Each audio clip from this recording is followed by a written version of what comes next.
higala. Kumusta? Kung gusto ka o mga nindot nga talanawon views diri sa Canada, magplano ka mo rin sa Canada.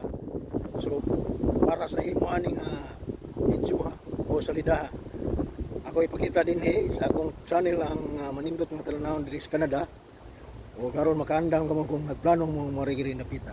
So tara na atong ipakita ni napita diri sa Port Hope sa Ontario, Canada. Tara na.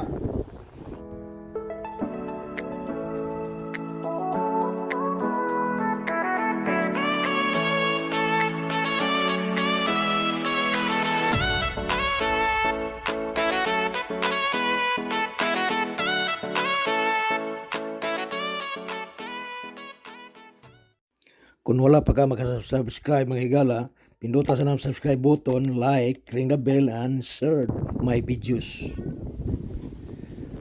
So, maraming napita dire ang ilang munisipyo. No? Tubangan ni sa munisipyo. Niya muna ang palibot. Nindot kayo. Atiman gi ganuna yung mga sagbot ug kating panahon sa summer. Pero dili ni nanig dagway kung panahon sa winter. Muni napita ang Port Hope sa Ontario, Canada. Ilang poblasyon ato ning suruyon. Ato ni ipakita ninyo kung sa dagway ning ilang poblasyon. Di ba parehas tuwa nga samo kayo ng naay daghang parking sa Dublin. Yan ay daghang mga tindira sa Siras. Nindot kayo no. Upside. Nung gamay rin siyang lungsod ng higala mura na yung lihuan ni nana. Lihuan Cebu na ba? Carmen nana. Poblasyon ng sentro sa Port Hope. So, di talaga istorya. Suro ito mo din napita. Kaya, magaw na kayo ko.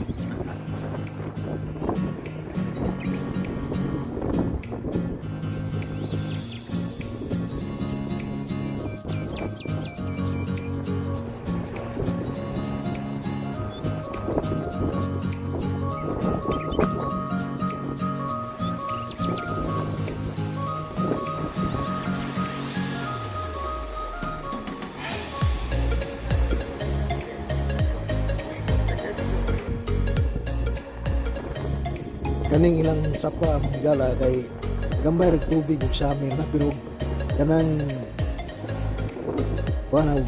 spring time law may siya tubig niya daghang isda din saka pa dong babaw na salmon.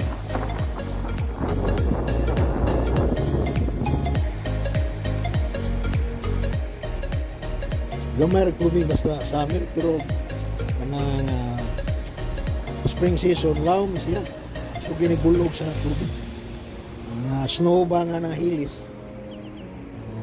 Saka ang tubig kanang mga bato nga ako nakita di na makita panahon sa spring. Kanang mga bato di na makita kung panahon sa spring kay lawa man tubig after sa tubig di nakita.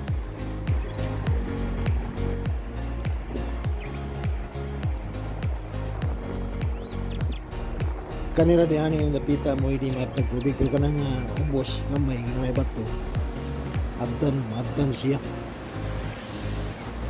daghang mamasol panahon sa spring season kay law man tubig daghang isda mosaka.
Og mao ni ilang plaza diri sa Higala.